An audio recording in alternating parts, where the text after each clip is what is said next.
Hi, I'm Rory Penland, the host of the social media show It's Casual. And it's the end of the year, so it's time to kind of reflect on what we've done on the show this past year. We had a test episode, and then our first official episode, our second episode, was with Linda Miller from King Kong Escapes and the Green Slime, and she was joined by musical guest Ivan Basil. And putting those two together was interesting. Ivan was wearing a Mecha Godzilla hat that he had made. So here's a clip from that. And you're with the two men, which I couldn't really figure out the love triangle, but there was something going on. But you're with the two guys, and they're like, here's what it says, line for line. You better wait here. They tell you that. And you're like, you say this so candidly. You're like, alone? And then they say, you're safe here. And then they immediately take your gun away from you. And they say, watch yourself. And then they run off. And I thought that was the most ridiculous thing. What did you think of that line? Did you think that was preposterous? Them leaving you in the wild and taking your gun. Oh, I wasn't thinking anything. I was just thinking, oh my God, I don't know what I'm doing in this movie. On our third episode, we had comedian, impressionist Mike Wilson, and unfortunately we had sound problems with him. He had to phone in his interview. But we also had Daryl Rhodes from Atlanta, and he's a comedian like no other. He's a hip cat, and he also had a special little invention that he shared with us in this clip that we're about to show. Yes, I actually want to play this for you. Did I show you my asshole detector? In a long time. Warning! Asshole detected. Warning! Asshole detected. Could you hear all that? Oh, that's so not nice. That's so not nice. On show number 4, we had two of our favorite people, Bob Ross and Kim Ware. Kim, of course, is one of the heads of Kimono My House, which we run on. And she's always a lot of fun to have on the show. And hopefully we're going to have her on the show a little later doing some Christmas songs for us. But now, watch this video of the two of them and us doing our thing. We are all here for each other in this community. I'm telling you right now. Kim, would you like to say hello to everybody real quick? Hello. Yeah, and let me know how my volume is. I have an external mic, and usually on StreamYard I have to crank it all the way up. So your volume's okay? perfect. She sounds great, doesn't she? Awesome. Yeah. Sound quality's good and everything. I rest my case, Your Honor. We have perfect audio all the way around. What Perfect. Can I say? Oh, gosh. So there's nowhere to go now except at full speed. And I have Mitch always has the best audio. My hair is perfect tonight. So it's just very nice to have you all here and have everything working the way it's supposed to. I know. It's so calming. It's so great. I'm so relaxed right now. So I think we might have to make this jump permanently. You know, let's see if we can get that Tuesday night slot here, you know. On show number 5, we had another one of our favorite people on, Miss Diane-Marie Coll. And she sang for us, and of course, she's just a wonderful person. And this led to her actually getting her show, Powered by Women, which came a little later in the season. And we had a lot of fun. We always have a lot of fun with Diane. I painted this. This is a Rory Penland original it was commissioned, and it's Tom Petty. Yeah, she wanted Tom Petty, so I do portraits and I do, some modern art kind of stuff, and she wanted that portrait of Tom Petty, so there it is. It was so much fun watching you paint this live, too. Ah, that's right. I did do that one live, didn't I? Hey, I got to see it live. Time and sing. The only thing I didn't do, I think, was the background, but I painted the rest of it on Kimono My House. Yeah. I'm almost going to leave him here while I sing, but I don't know. I can't hold and play guitar at the same time. Well, thank you for showing off my talent. Oh, it's so good. Now it's time to show off your talent. Oh, and you've been doing a lot of songwriting this pandemic, haven't you? A lot, man. I've been, I can't count the amount of songs that I've written since COVID, but even just this past month, it's been like a new song a week. It's like, whoa, where's this coming from? That's fantastic. Also on the 5th show, we had Gabby Moore, who is a writer and actress, but she does some really great prose writing, and we actually had her read a piece that she had written, and everybody was stunned. It was a very interesting piece. Let's watch that. A quarter past midnight glowed from the digital clock on the nightstand. Oliver, with his light brown fine hair and brown eyes, drenched in sweat, sits up breathing heavily with tears, streaming down his heart-rending 4-year-old face.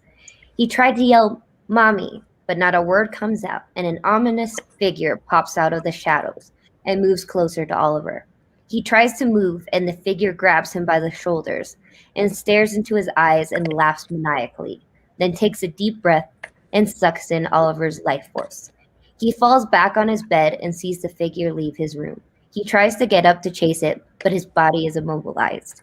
However, his spirit can move freely, so he follows the figure and sees it going into his baby sister's room. The figure stares back at him with its red eyes. His screams vibrate through the walls, with him hoping to wake his parents. The walls begin caving in, and he falls through the floor. He just keeps falling until he hears a voice calling out, "Ollie, sweetheart, it was just a bad dream. Mommy is here. Wake up, it's time to go to daycare." He turns and looks and sees the figure smiling at him, holding his mother tightly. Then he hears a loud bang on the wall, and he walks out of his room and sees his father throwing his mother against the wall. His father stares back at him with his red, piercing eyes and yells at him to go back to bed. He goes to bed, crying loudly into his pillow, and then his mother crawls into bed with him and tells him, "Please don't cry, sweetie. Mommy is okay.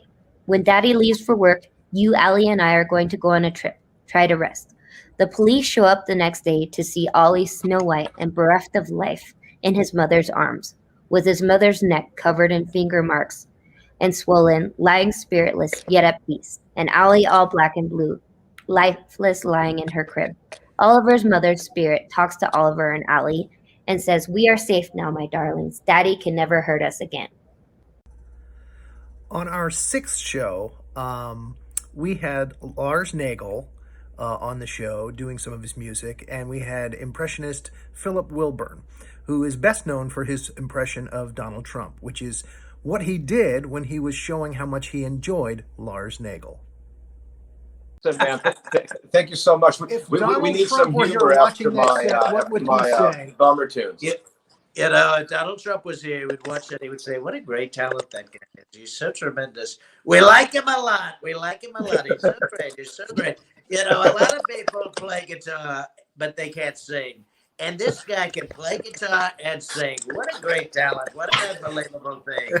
You know, I rule a country and at the same time be a stable genius. It's pretty amazing. Pretty amazing stuff, I gotta be honest. On our 7th show, we had actress Avis-Marie Barnes, and we talked about one of the movies that she was in, Jeepers Creepers. So this is 2001, and when people ask me, what is a scary movie to watch, I usually tell them Alien, the original Alien. I usually tell them Nightmare on Elm Street, the original. And I tell them Jeepers Creepers, because this movie was so off the chain weird. Yes, it was. If fans go to YouTube and look up a clip called Jeepers Creepers, The Creeper Intercepts, they can watch you get killed. Yeah. See, now, I have a debate on that. I'm not sure if I'm dead. I just got pulled out of the car. We're sure that my partner's dead. Yes, it could be. I could have been just thrown to the side of the road, and there you go. And then come back in the sequel. In case they decide to go to Jeepers Creepers 4. Angry Cop. Because there were 2 sequels that I didn't watch the 2 sequels because they had such bad reviews, but I watched the first one. Yeah, it was just very disturbing. Yeah. Also on show 11, we had comedian Lou Angelwolf, who I went way back with. We used to perform together a lot. And he told me how much he enjoyed performing with me in shows together, and we ended up dissing Pensacola. And you were funny and you were endearing, and but so different from me that it was a great contrast in the show. So it was always nice to see you on the bill with me. Yeah, and I tried to juice them up without wearing them out. That was my thing. It's all about the show. It's all about the show. Do the voices. Get them ready for you, and then let you have them. Yeah. Unless we're in Pensacola, then it's a whole different story. Then just pull out your machete and get what you can. I had some of the worst hecklers in my life in Pensacola. I don't know what it is about that town. They're bold. Wow. They're bold and dumb. Which is a very dangerous combination, as you know. I'm so glad this is going to be archived. Let's get it down for posterity. On show 8, we had Dennis Tardon on the show. And true to form, he tried to turn the tables on us and become the interviewer. And we were expecting that. But who were the people that influenced you in comedy? Family in Mexico. I can't do anything. Right, in your comedy. In your comedy, you were influenced because we all have influences. I mean, I know that when I was a we were going kid. to save this for your show. The thing is, all the comments are like, "Look, people, I can't control what happened. We discussed this beforehand. We all knew that it wasn't going to happen. Right. It's just and I left my page native. of, It's not his native questions habitat, upstairs. y'all. It's not his eco. Do you, Renee? Do you not bill me as one of the great interviewers of our time? I mean, would you have a musician on? Would you have a musician on, one of the great musicians on, and not ask them to play? What the hell are you talking about? I mean, if you're billing me as that, I can't do anything else but do that. What about adding to your resume the greatest guest of all time? You could be both. You'll never know unless you I really try. thought you wanted to tell your story tonight. Is it your? I love the way you said that, Rory. Now we talked about this. Well, now that is very interesting. The Messor has become the Messie. I know. The interviewer has become the interviewee. Yeah. Look at All this right. man back here.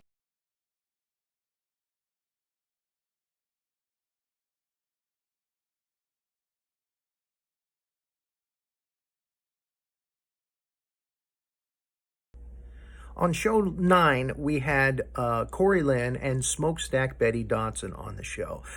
It was a wonderful show, and at one point we discussed the trip that most of us took to Atlanta to get together and meet each other, and we found out that Corrie Lynn likes to propose to guys. We got quite a show for you today. Look who's here. Corrie Lynn Green and Smokestack Betty Dodson, both on the same show. By gosh. I'm sounding like David Letterman. Can you believe it? Can you believe our luck? This is incredible. So we had quite a weekend this weekend. Yes, we in did. Atlanta. Phipps came down by train. I drove up in my car with my daughter sleeping next to me the entire time. And it was quite a shindig. It was quite a get together. Everybody got to meet everybody. We went and got and saw Lars and Tom, and there's another one coming up in August. It was quite the crazy fest. Troy and I one night did some Beatles thing, and I got a marriage proposal from Corrie Lynn, which was right. Was that for both of us? Did we both get to marry you, or both of them got a marriage proposal? On show 10, we had Tom Cheshire and Troy Moore, DJ T-Roy. And as usual, it was off the rails. Not to sound like Judge Stern, but I always say that the first thing you should hear in a talk show is shit. Well, I got crossed up there. Here's the thing. That's about the 50,000th time I've played that, and I've not got it yet. So it's different every time, like Aretha Franklin. Yeah, but the audience doesn't know that. That's fair. That's fair. That's fair. We have a wonderful show tonight. As you can see, we have Tom Cheshire here and DJ Troy, DJ T-Roy. In the building. What's up? Troy, where'd you go, Troy? Troy, I want your reaction to this thing. Troy sensed the weird. Troy sensed the weirdness. I've got a feeling he's gonna come back with something wrestling. Yeah, I feel like he's gonna come back. I feel like he's gonna come back with something on, like the Ultimate Warrior. Yeah, he's gonna come back looking like Randy Macho Man Savage. You never know with the beef jerky, because he likes beef jerky. Or he's gonna do one of these, Hulk Hogan. I'm a real American. That's Hulk Hogan, you know. Damn it. Yeah, exactly. I bet Tom could do it. Tom, have you ever done that? I know Tom's done that. My dad. Tom is not a fighter. He's a lover.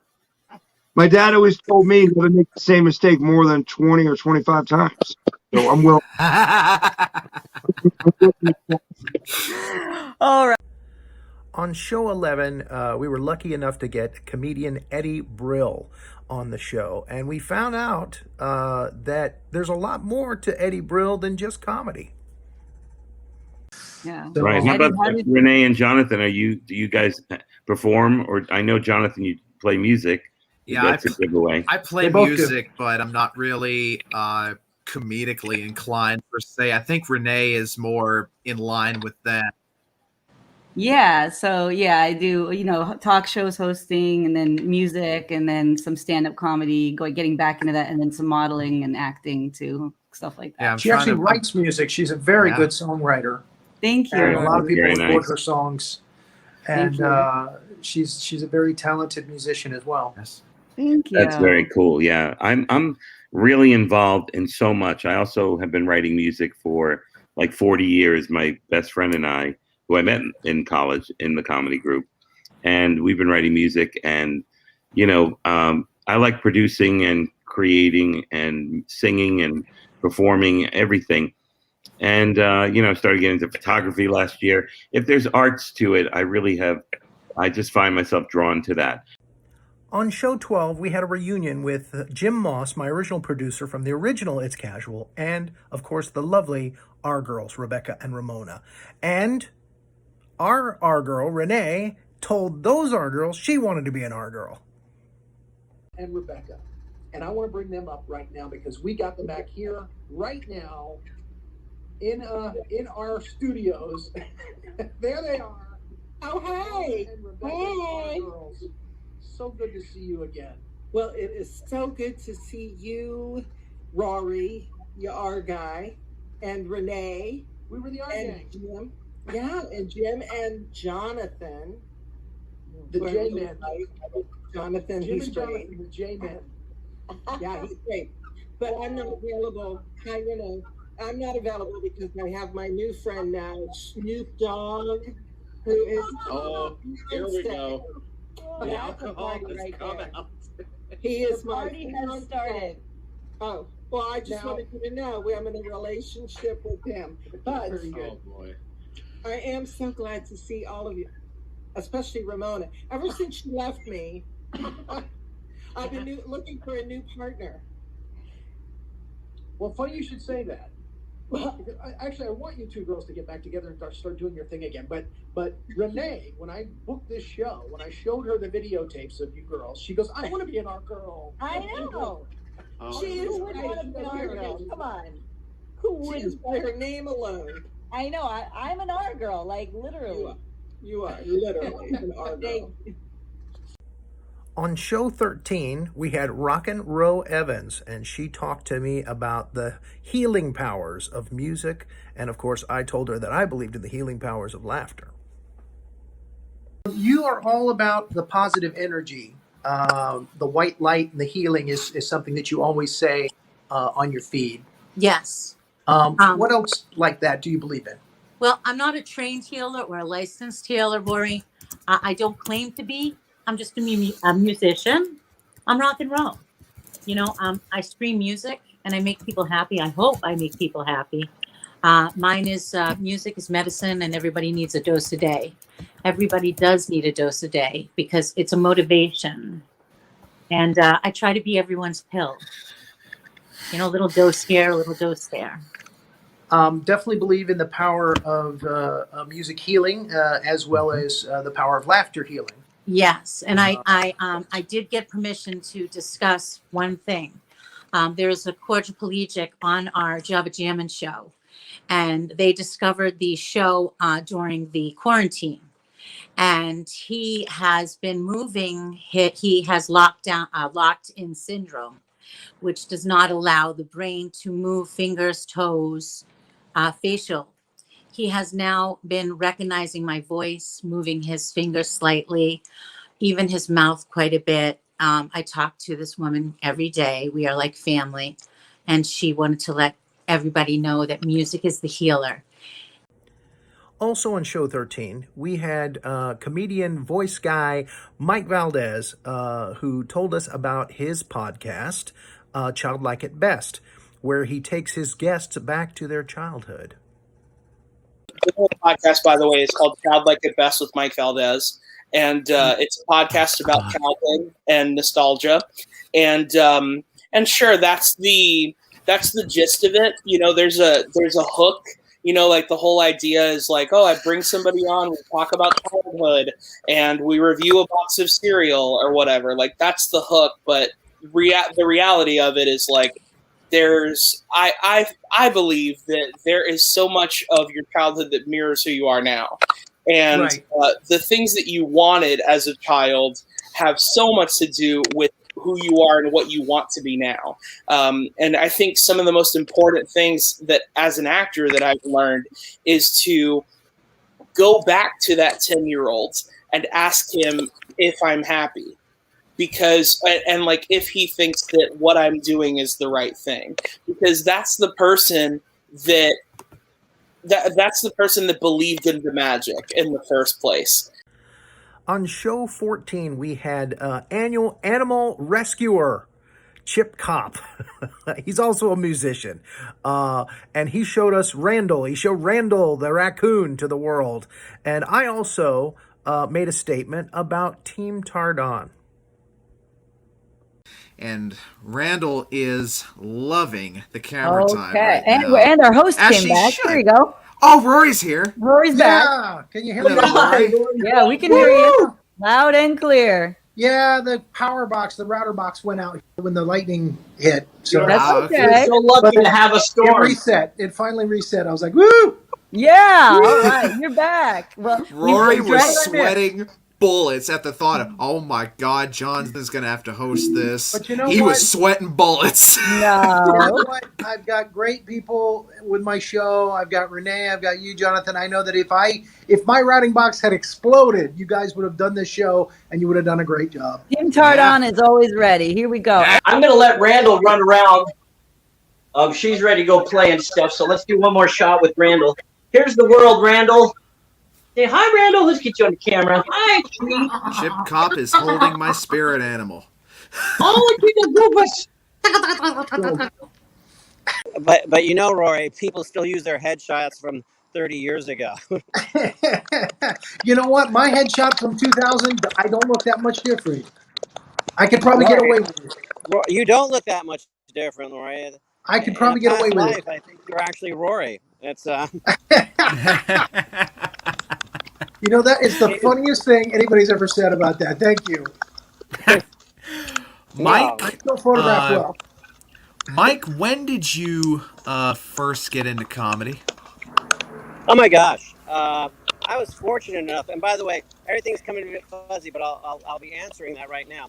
I was going to San Jose State, and we had a comedy club that was a mile away from it, so I got to see, firsthand in California and in the San Francisco Bay Area, so many of the great comics, and they're the ones that really got me hooked. The first guy.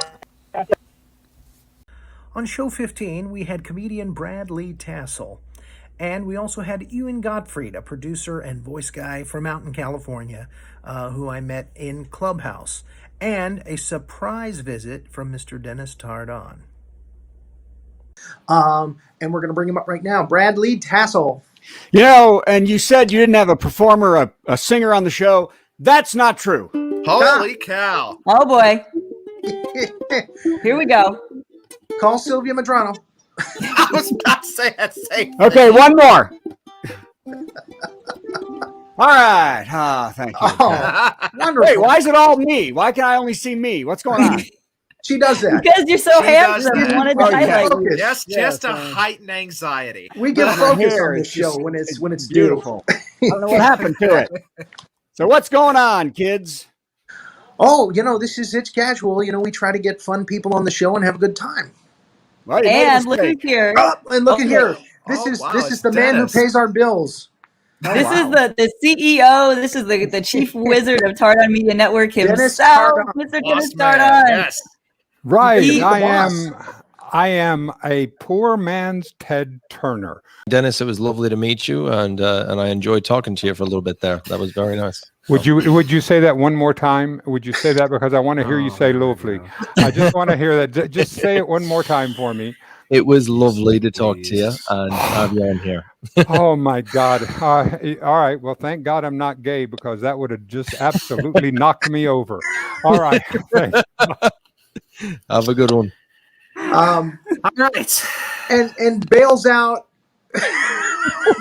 like he's got a freaking parachute on his back. Yes. He's Spends in, he's 40 out, minutes he's in here. He's in. And Rory, I'm Okay. sure your brain is just scrambled when that took place. It is what it is. I didn't know he was going to hijack the show for that long. I thought he was going to come in for Neither 5 did I. minutes, but in any case, I seriously, Ewan, I had no idea he was going to come in and do that. Oh, no. He's that's done totally stuff like fine. that before. No, that's he's totally a fine. card, that Dennis Tardon. He's a card. On show 16, we had one of our favorite people, C.J. Peters, on the show, as well as comedian Dennis Piper, another favorite of mine, whom I used to perform comedy with. And we had a surprise. Superfan Joanne Young Hewitt showed up. We talked to her, and again, Dennis told us about a horror story of his, a horror gig, hell gig. His name is Daddy's Girl. Aha.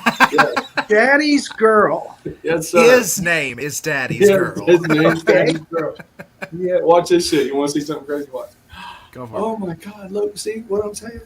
Oh, see, he's got a little tongue out. Oh, Yep. he's just a good boy. Yes, he is. That's right. Yeah, man, he'll do this while I play guitar. Wow. I love that. That we also have in the green room, Joanna. She clicked on the link. And Joanna's here too, so I don't know if you. Superfan. Yeah, I don't know if you want me to Yes. bring her up or. Yeah, bring her up. All right, here you Hey, go. Go The for party. it. You got 5 people. There's Oh, Joanna. hello. How are you, Joanne? Joanna is here. For this, I've been marathon sleeping for the past couple of days. So, Nice. if you can forgive me, I'm not exactly dressed for this. My hair's a mess, and I'm just like, That's but I'm all glad good. to be here. Marathon It's all sleeping. good. Yeah, like I slept between Sunday and Monday, I slept 18 hours, and between last night and today, I slept 15 hours. Did you get bitten by a tsetse fly or something? I think you missed the call. One of the worst ones ever wasn't. I was on a really a good run of gigs, but I was working with a magician, and there was a gig on a Tuesday night in Purdue in West Lafayette, Indiana, and the back wall of the gig was nothing but a mirror. It was a dance club, and this poor magician is trying to do tricks in front of a mirror. Oh my God. It was just 30 minutes of just hell. You know, and I had to follow this. It was just, so. And now the comedy stylings of Mr. Dennis Piper. On show 17, we had a British comedian Nick Milnes, who actually transmitted to us from Hong Kong. It was our first international show of many that were to come. Imagine that, an expat in South China who teaches English. I know. But I'm That's gonna. the only I job guess to let you have over there. Well, yeah. People ask me how I got my job, and I tell them I teach English in Hong Kong because I got what it takes up here: white skin.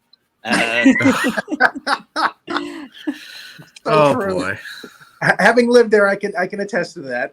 Yeah, right. But I mean, I've been here for several years. I have skilled up, so the ethnicity got me in the door, and then I had to live up to the. What was the biggest? I want to know if you and Rory both can relate. What was the biggest culture shock to being in that part of the world? Like, what did you have to get used to? Well, so Rory was north of the border in mainland China. I'm in Hong Kong, which is, of course, China, but used to be a British colony. So when I grew up here, thank you very much, there were no culture shocks because we were running it. It was all done our way. But also on show 17, comedian Dean Napolitano tells us about his aversion to going into the confessional booth. But I talk about things like, I grew up Catholic and I never made my first confession in order to make my first communion. When you make your communion, you got to make your first confession with a priest. Mm-hmm. And I pretended to be sick because I didn't want to go in that booth because I was like weirded out by it. and then they asked me if I did the makeup session, and I lied and said I did. And then I went and made my first communion because in our families, that's where you got all the money. That's your next confession. I never, to this day, have gone in a booth and made confession. And I went on to make my, communion, confirmation, everything. It's just going to be a longer visit to that booth if you keep this going. You'll be terrified. My whole religion is a big lie.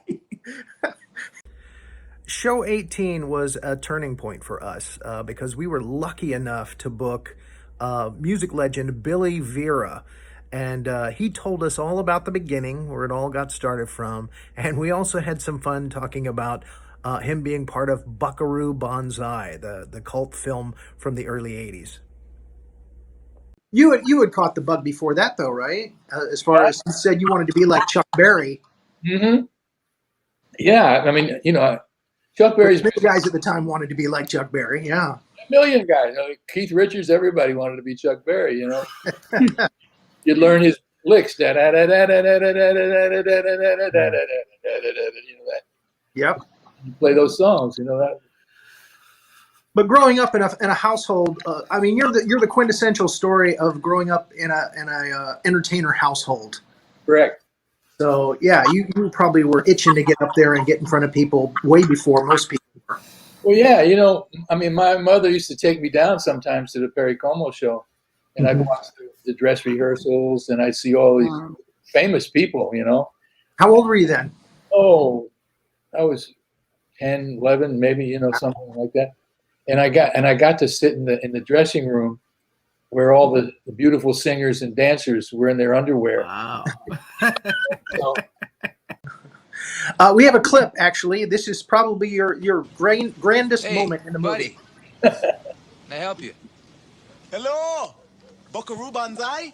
You a messenger?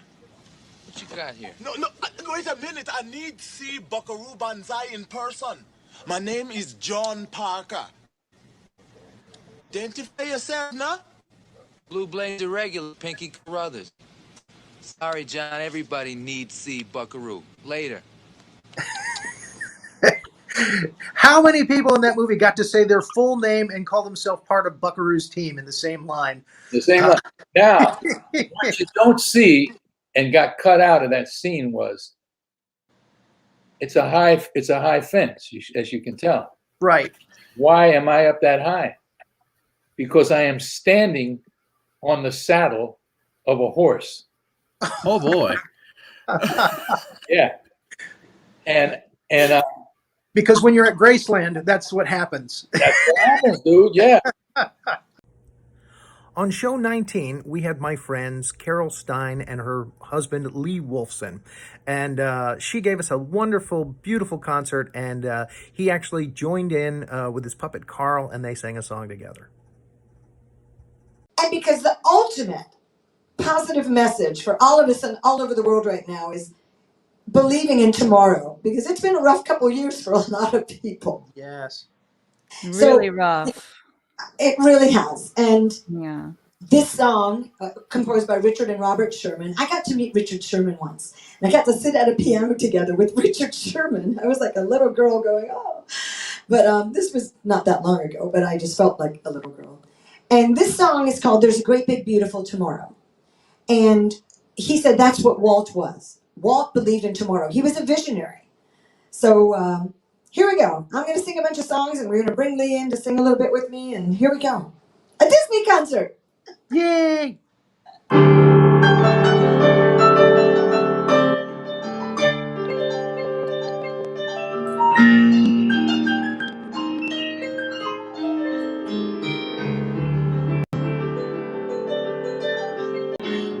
You got a friend in me. You got a friend in me. When the road looks rough ahead and you're miles and miles from your nice warm bed, you just remember what your old town said. You got a friend in me. Oh yeah. You got a friend in me. It's true, you know. You got a friend in me. Oh, Carl, you got a friend in me.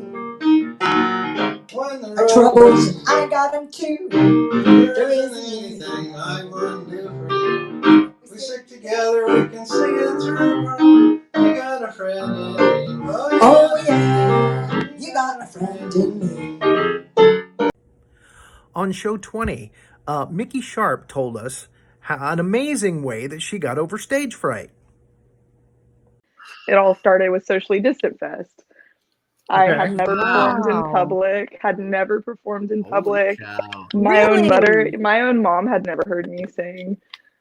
And That's crazy. Yeah. I can't believe that. I cannot believe that. I am like freaking out right now. I'm gobsmacked because you're such the consummate professional. You're so natural. Yes. How did you overcome like jitters and stuff? Like, did you not have any stage fright?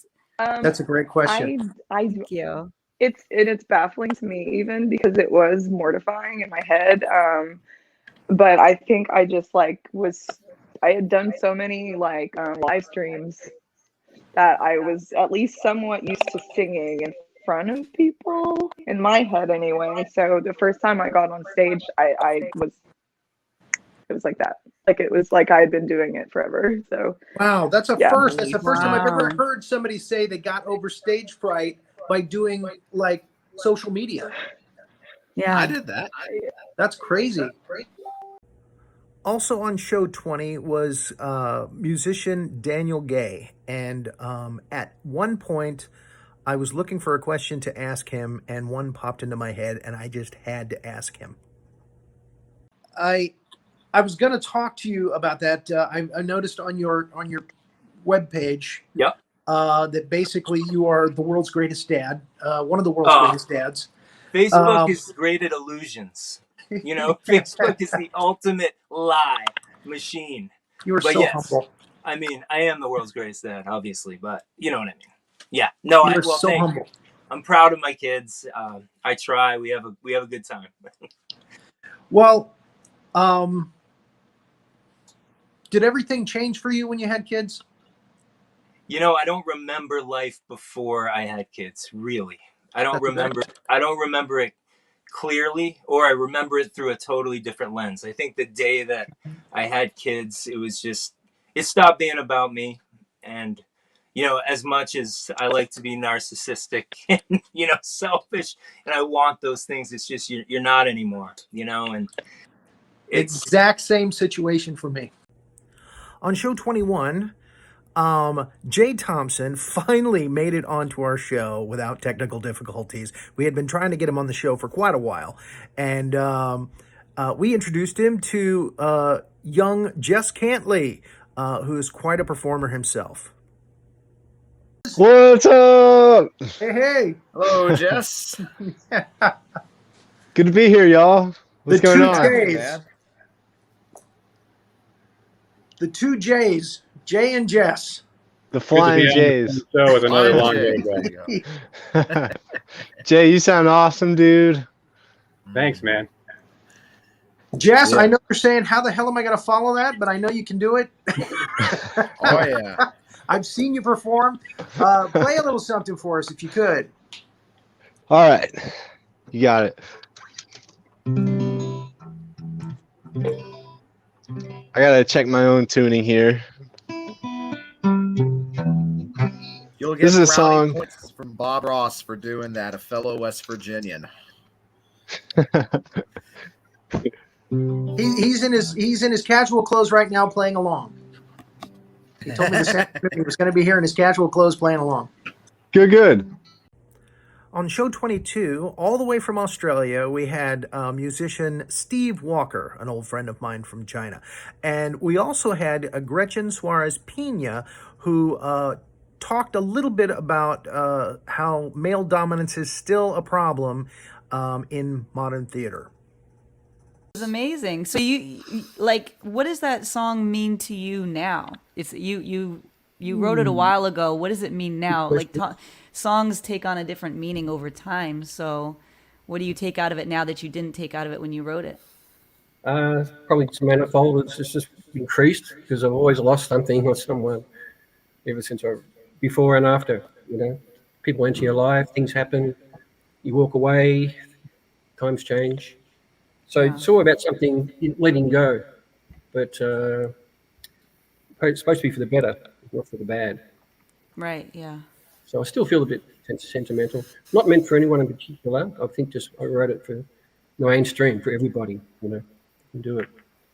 I've lost my camera We lost again. picture. We can still hear you though. Yep, there you Comes go. and goes. There we go. There you go. Touchy camera.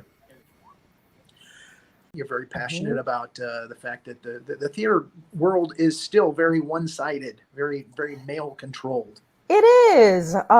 It's a little crazy, but yeah, it's still a lot of male-dominated stories. Which, I mean, you know, we all love the classics, you know, Tennessee Williams and Shakespeare and all that, but there's a lot of great female playwrights, and we need to, and a lot of new stuff that's coming out, and we need to watch that stuff. I'm not a very good feminist, I guess I would say too. I don't know. I'm not as I don't see you as being that harsh. I mean, you are passionate about, you know. Yeah, I'm like and I shouldn't first say and that. I second shouldn't wave say that feminist. feminists per se are harsh. That's not a good pattern to fall into. No, well, and I guess I just say that, like, I feel like maybe my husband might be a better feminist than I am. He's very, he's all about like, let's make everything, you know. And I'm just like, you know, I guess I don't know. I won't get too deep into politics, but I do care about the empowerment of women and they're showing their voices and telling their stories. But yeah, I think there's room for everybody. I think that what you're fighting for is equality. Is right. You know, a mutual respect. Yeah, just give us the same time, give us the same airtime, give us the same stage space, you know, that sort of thing. Because there's only so many times we can watch. And don't get me wrong, I love A Streetcar Named Desire, but there's only so many times we can watch the same shows over and over again. On show 23, comedian, impressionist Leslie Rodriguez and I discuss the physicality of doing voices. And we share a Simpsons moment. Yeah, the Millhouse is the one that I remember very well. I think that was where I first met you, was when we were doing the Simpsons room. Oh yeah. With Gotfryd, and I was doing Grandpa. Oh, yeah, I like pancakes. Oh, my sweatpants! This is what it feels like when doves cry. I hate the face that I have to make when I do them, but they sound like them. But yeah, Millhouse is great. Well, yeah, again, when who's the guy that does Roger Rabbit? He's very intelligent. This is killing me. One of our friends? Fleischer. Charles Fleischer. He totally gets into character when he is Roger Rabbit when he's doing I know you're gonna be good on the show tonight. I'm often like moving around and like pumping my arms up in the air and doing all kinds of things. Even wears the Roger Rabbit outfit when he does Roger. To bed the night before.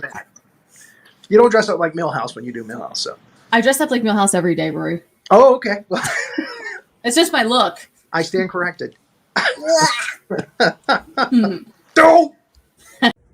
Also on show 23, songwriter, singer Cherish Alexander tells us that sometimes tiger moms know what they're doing. And also piano, yeah. And I actually wrote my first song at age 9 with my brother. Wow. Yeah. Wow. He So was was this a decision that you made, or was this kind of made for you? Because a lot of parents sometimes put their kids into that situation, and a lot of kids go, yeah, they love it, and some don't. But was this a decision you made, or was it somebody else made that for you? I mean, I think actually my mom saw the strengths that I had, you know, and you know, She looking sensed some back, musical talent.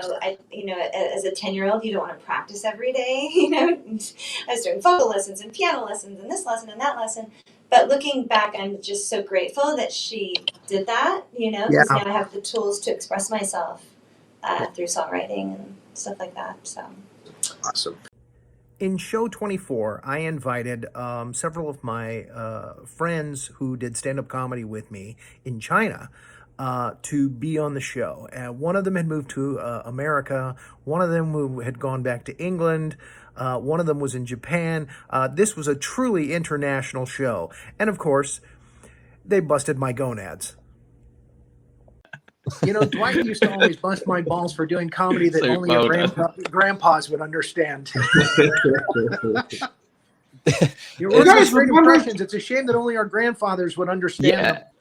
You guys remember Abbott and Costello? Remember Abbott and Costello?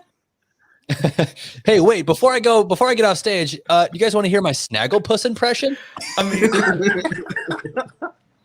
yeah, dude, you do that all the time. That was so awesome, dude. I loved it when you did your impressions, because the thing, and I've had so many conversations with Fraser about this, but like, it was so fun, Rory, when you were on stage, because like, regardless if you were bobbing or not, you were having a good time. And that was the funniest thing for us, is because you would be able to just sit there and just rifle through. It was always the most fun thing. Yeah, it was awesome. It was just Dr. we Ferraro felt was good. a big hit there. And you could just see that he's having the best time. On show 25, it was our first show in October. I wanted to try to schedule some people to do some scary things on the show. So I reached back into my bag of tricks and I contacted Alan Hobbs, who creates monsters now, and Dan Carro, who does advertisements and special events for Central Florida attractions. They worked with me at Skull Kingdom, and they told me what the allure was that pulled them to Florida to go work at Skull Kingdom. This was a very formative time. It was right after I was out of high school. I left high school in Maryland in order to work at Terror and Church Street. And then from Terror and Church Street, I went to Skull Kingdom. If I may, he left Maryland on a moped with the duffel bag slung over his shoulder with his Wolfman costume in it. I don't even think he brought clothes. I think he brought clothes when he got to Florida. And he drove from Maryland to Orlando on a moped with his werewolf costume, because that's how bad he wanted to work at Vera. Just because you wanted to work on a haunted house. Okay, this is Skull Kingdom at night. Yeah. But what I was getting at was, it was a wonderful place to grow up. Yeah. Because really we were, you know, you're an adult now, boom, suddenly. It used to be that people were adults when they turned 18. I think that has shifted to like 30 years old now. Right. Like 30 is the new 18. Show 26 was a very special show for me because I'm a huge James Bond fan, and I'm a huge fan of Bruce Glover, the character actor, and I was able to actually get a phone interview with him, a 2-hour phone interview with him on It's Casual. He's the father of Crispin Glover, and again, he has done so much in the Hollywood business, in TV and movies. So here is a short clip of that 2-hour interview with Bruce Glover. I auditioned for the Actors Studio once, and we had to call back, and people who had seen the call back called me and said, "We want you in the Actors Studio, you're terrific." But the head of the Actors Studio, Strasberg, turned me down. Lee Strasberg. Well, I never went back to the Actors Studio to audition again, but Chris Walken, Dustin Hoffman had to audition 4 times. Oh, wow. I was Dustin Hoffman's understudy in one of the plays. one of the off-Broadway plays that I did. And I could see in a minute how great an actor and how talented an actor Chris Walken was in Dustin Hoffman. But Strasberg made them audition 3-4 times for letting them in the actor's studio. Now, what is that except an ego getting in the way of real talent? Real talent is seeable. Mm-hmm. On show 27, we had Travis Lohman, who is an amazing piano player and music writer. And we also had our first appearance of Sandy D, who came on the show and did a little dance for us. Hold on. Let me just say something very, very quickly, which is Okay. I'm not supposed to have favorites, but see, Travis has been on Tardon Media now. This is his third time. We did a reasonably spontaneous conversation with him live, and then he was on One Hit Wonderful, as you mentioned, and now he's on his schedule. And I just want to say, I'm not supposed to have favorites, but I think he's my favorite guest because not only is he a consummate musician and all of that, but when you talk to him, he always has something fascinating to say. Like you could say anything to him and he would carry this conversation and make it infinitely more interesting.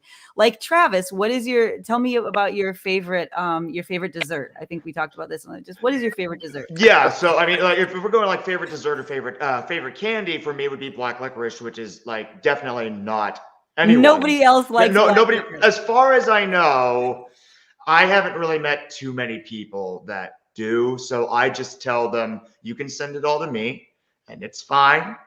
I'll take all of it. And it's great. Send your black jelly beans to Travis. Please, yeah. I'm waving the aircraft.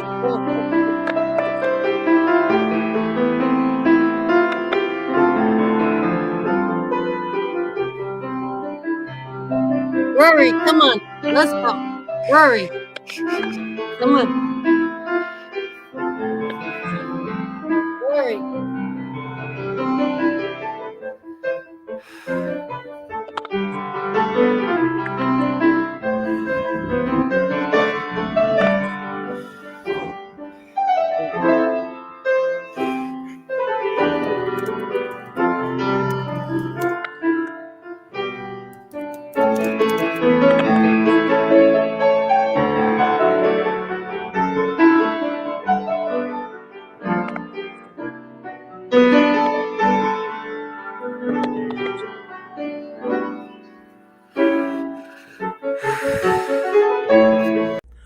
On show 28, we had Felicia Lynn, who does impersonation of different people singing usually, and she did Bette Midler from Hocus Pocus. Also, we had scare actors from different attractions in Florida who I had worked with, and we shared some stories about working at Skull Kingdom and such. And poor Jonathan Seven, he made the show. He's there. You can see him, but he was having technical issues and was upside down for some. You couldn't see him some. But I guess the ghosts were telling us, hey, we're going to mess with your show because you're talking about us. Jonathan. How do you get upside down? He's a real vampire. No, he's up. He's right side up for me. No, he's upside down on mine. I just see a black square. I see him upside down as well. And he's frozen again. Jonathan, can you hear us? Can you talk? No. No. Or he's playing very, very still. I can do that. I can still do that. He used to do this thing where he would get behind the trampoline wall and make the noises of the Martians from Mars Attacks. I remember that. People would doing that. He would just wig out on that, like. Okay, now let me explain to the audience what you mean by trampoline wall.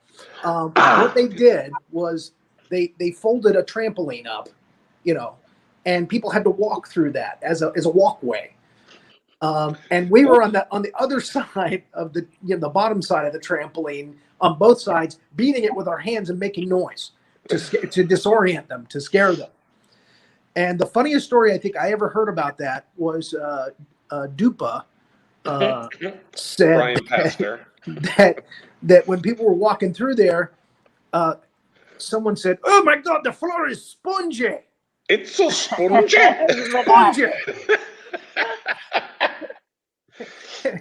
And when he got to Scream, which was Ghostface, and Ghostface slashed him and ducked out. He went, "Oh!" Same guy, and said, "I thought it was a freaking statue."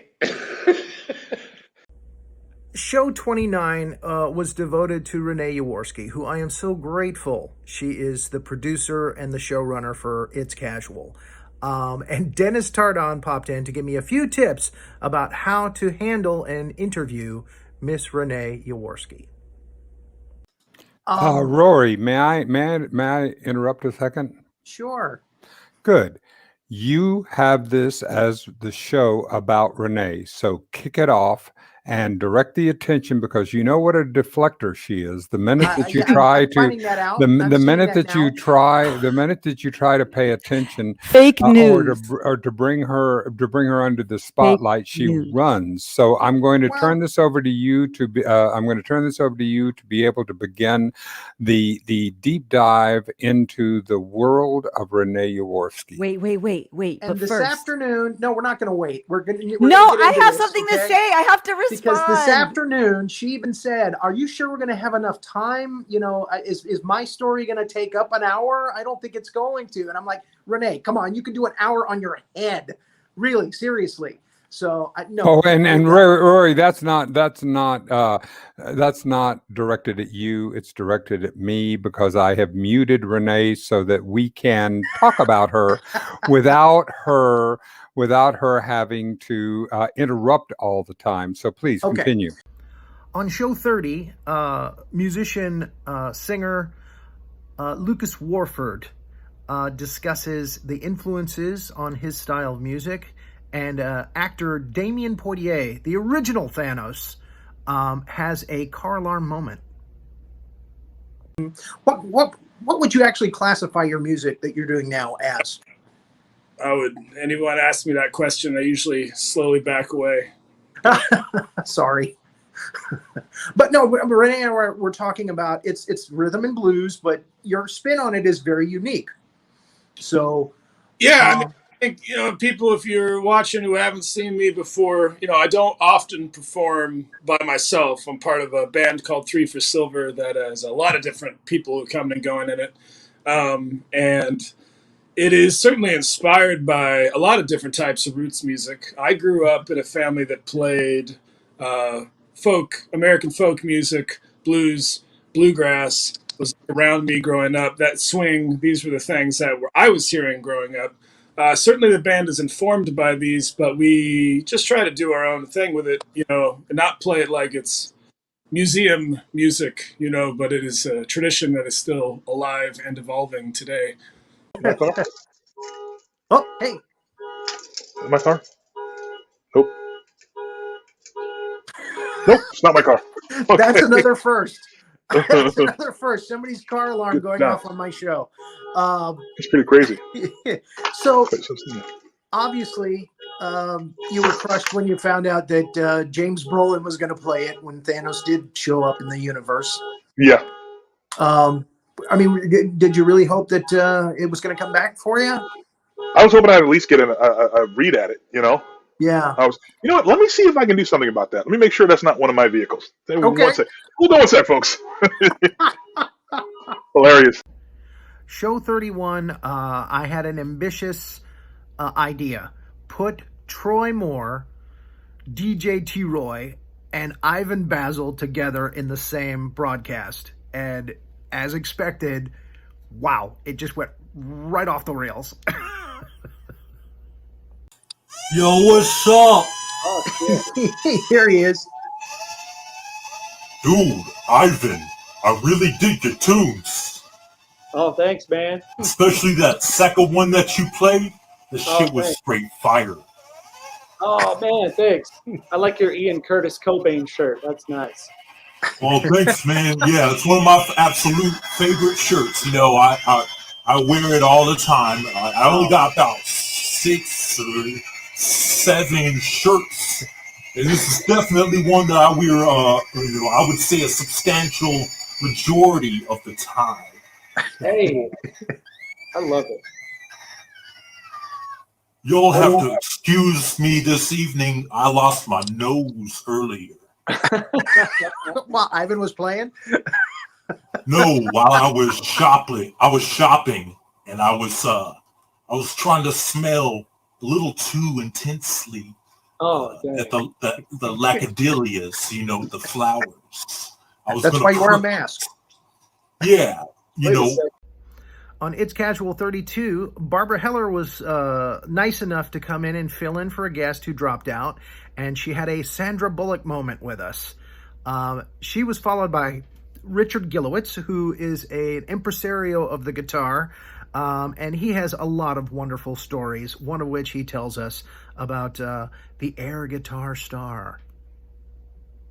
I'm going to call you a diva of mimicry. Oh, wow. Okay. Yep. Yeah. So if nobody else has said that about you, I coined it right here. You're the diva of mimicry.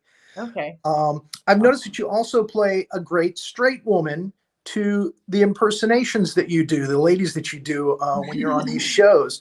It's a lot funnier for you to interact with, say, Sandra Bullock or Celine Dion when you do your thing, and you kind of rein them in when they start to go too far, which is wonderful. That just tickles me to no end to see you do that. So, for instance, let's say Sandra Bullock was to come on It's Casual here. How would she relate to all of this? I think she'd be like, "Can I get a script or something? Because I don't really do improv, but can I get a water? Oh, thank you. Okay. It's kombucha. I don't do caffeine. I'm really nervous now. Really nervous. I'm having a panic attack because I really don't do improv. Oh God, you smell. How you doing, Jonathan? I'm doing all right, man. I'm hanging in there. So yeah, I like your kind of chilling in the dark on the couch.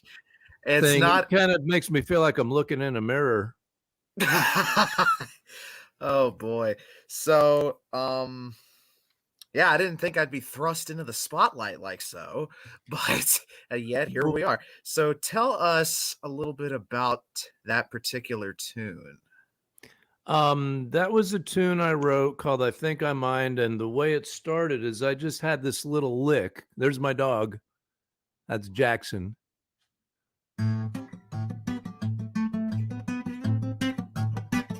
So I just had that little lick and I recorded it on my phone, and you always get working titles. And I just remember thinking, I don't think I mind that lick. It's all right. So I just thought, I think I mind. That was like a working title. Here's my dog's nose. Hold on.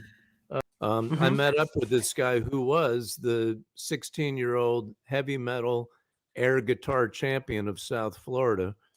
And when I got with him, we were going to exchange lessons. I don't know how you teach somebody air guitar. Maybe I just wanted to look cooler. But I showed him how to do something, and he said, dude, could you show me something a little bit cooler than that? So I showed him how to do this, where you play the chimes and you bend the neck a little bit to get it to go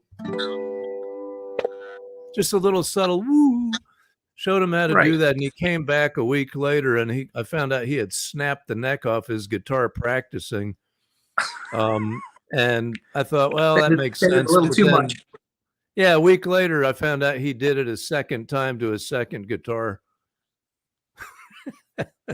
Well, that means he really liked the trick, though. Yeah. He's just got to buy, a lot of guitars, On show 33, Nikki Bernal came in, the comedian impressionist, and had some fun with us, and with Drita, who came in to say hello to all of us. Oh, what's casual? I love this casual vibe. It is. No ties and stuff on this show. No, we keep it casual. Sandy, what you been up to lately? Drita is my name today. Drita. I am Drita. Sandy is way too nice. I don't like Sandy sometimes. She's way too nice. Change your name at bottom of screen, darling. Okay, I need If I to do make get a new Tuesday Facebook mail. page for Drita. Drita does not have Facebook page. Drita, That was my Boris Drita Bammel. flies under the You do radar. Natasha too, right, Nikki? That's right. We do Boris and Natasha. We're darling. We get bomb. We blow up everything with bomb. Yes, darling. Get the bomb. We'll take care of moose and squirrel. Yes, darling. No moose, no squirrel. We get bomb right now. I love when we do Boris and Natasha. Yeah, we haven't actually done that in a while. It's been a while. I since we've done know. Boris. I love that. On show 35, writer, author Brian Fitzpatrick tells us a horror story, and Kevin Snell mirrors that with stories about who we have to deal with as performers on the road. So, in the business as you are, dealing with, professionals in showbiz, do you have any horror stories? Like real life horror stories? Oh man. Any bad instances that you're willing to talk about? I'm trying to think of ones I can talk about. Yeah, I was at a party and made a complete ass of myself when I was approaching a producer. I wanted to. This is when I was also much younger, and I didn't really know how to present myself. Mm. So I just was like to this producer, "Hi, I'm Brian Fitzpatrick," and I just sort of froze. and he was like polite enough to say hello, and then he just saw how I was shattered inside, I guess, and he just moved on. And I was just completely embarrassed. Oh wow. And I was like, I will find that producer again now as the jaded, cynical, experienced Brian, and have a different conversation and be able to say what I need to say and put myself out there in a better way. I love writing and recording, playing live shows. It's a rush when you're on stage and the audience is mouthing the words along with you. It feels great. But yeah, the management of most establishments, suck. They promise you things, they don't deliver. I can't tell we you didn't how. make much money this week, kids. Yeah, exactly. Yeah. Yeah, so the deal, obviously. So yeah, that's probably the worst part of being in a band is dealing with the promoters and the live shows, and dragging your gear in, setting it up. They promise you a sound check. Sorry, we're out of time. No sound check. Like, yeah, that's the worst part for sure. On show 36, we had the consummate voice man, Jim Meskimen, on the show. We were very lucky to get him, and he was the nicest guy in the world to me because I was a blithering idiot during the show. I made several mistakes in my research, and he corrected me very politely, very humbly. It was a very humbling moment for me. And he told us about his work doing voices for, in this clip, doing voices for video games. And in the DC and Marvel universe, you've played various characters. You've done Jim Gordon, Commissioner Gordon. You've done Mr. Freeze, Lex Luthor, in various video games. You do a lot of work in video games. Fair amount. I don't work as often as some guys. I don't do it every week, but yeah, I've worked on over the years a lot of video games. I've even done mocap stuff on a stage where you're actually performing and working and acting and moving your body and your joints, which are all they're only interested in your joints in mocap. It can make you look any way they want you to. But yeah, and I'm not a gamer, so sometimes I think I would have a better career as a voice for video games if I actually gamed, but I really never have in it. And it's not gonna, I don't think it's gonna happen this lifetime. The last two shows of the year, show 37 and 38, were surprises to me. I didn't know that we were going to do them, but we did a Christmas show on the 25th, and we did a New Year's Eve show on the 31st. And they were a lot of fun, as it always is the case when we just open the doors and let anybody come in and say hello. But I'm not sure that it's gone. That we've had some audio issues with some of our guests who were trying to trying to wish you a Merry Christmas and to make sure that we could let them go. So it didn't work very well, but I'm so glad you've come back to take over the helm. So take it away. I'll look over Rory. at it in post. Good. I'll see, all what right, happened and after the fact. So take it away, Rory. Oh, well, first off, I want to ask everybody what they plan to do for Christmas. And it's so good to see everybody. It's good to see Jonathan and Renee. The last few shows of mine, they've been kind of disappearing behind the scenes. And, you know, I was watching some of the older shows when we first started out, and it was like you guys are doing here. You know, everybody was on screen, and we had everybody's personality, and it was nice. You know, it was the team. And I hope we go back to that next year. You know, you guys being there and giving your commentary as well, and again, that it was a better feel. It is wonderful. I want to congratulate you, Rory, on doing a season. How many shows has it been? I think we've done about 36 or 37 shows. This might be 37. Wow. That is a huge number, Rory. I mean, to be able to do that is so. Congratulations Thank for you. doing the due diligence. Thank you, for sir. that. And oh, by the way, I want as you acknowledge, as all of us will acknowledge, that the reason why you were able to do that many shows is because of the work of Renee Yaworsky, Yes. who has done all the directing, who has done the work as she's done. Why am I here? Wait, Yes, the switching to directing, to And producing. exactly, and producing and putting up the videos and doing all the work, and not only that, but doing the coordination. So that's the reason So lovely why. to have her. I'm Yeah, so lucky. I mean, we are really. What? Rita has something to tell you, Olive. I love What is meeting you so much. I love meeting you. I love meeting you I too, have to Rita. tell you, I do not have scale in my house. You know why? Because in my house we eat strawberry cake and we don't have scale. Like you stand on scale, you make yourself cuckoo in the head, right? Yes, yeah, So like in absolutely. my family, we don't have scale. We eat lots of strawberry cake. We eat comfort food and things that make us feel Love it. nice and warm and good, you know, like. And sue me if you don't like it. Sue me. So what? I'm Dorita. I am very fierce. Dorita says things that nobody else is afraid to say. People are afraid to say what Dorita says. I love Drita. I clapped for Drita. I'm telling you, I don't have scale. I put the scale in the kaputnik, and I don't have scale, and I don't make me stand on scale. Even I don't even like it at the doctors. Okay? Because I don't- it's like I don't either. judgment already. The doctors want to judge me. Like no. Okay? I eat Absolutely. strawberry cake, and I don't like scale. Okay, there you go. That's right. And you know what's fun? Thank you for watching the retrospective of It's Casual 2021. It's been a great year. It's great to be back in the host chair again, doing what I love to do, and that's meet people and interview them about what's special in their lives and what they're doing. Have a great 2022. We'll see you next year.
The last two shows of the year were actually surprises. I didn't know we were going to do them. We did a Christmas show on the 25th, and we did a New Year's Eve show on the 31st. And I'm just going to run a couple of clips from those two shows, which were very fun, as always, when we just open the doors and let anybody come in to say hi. Again, it's been a great year.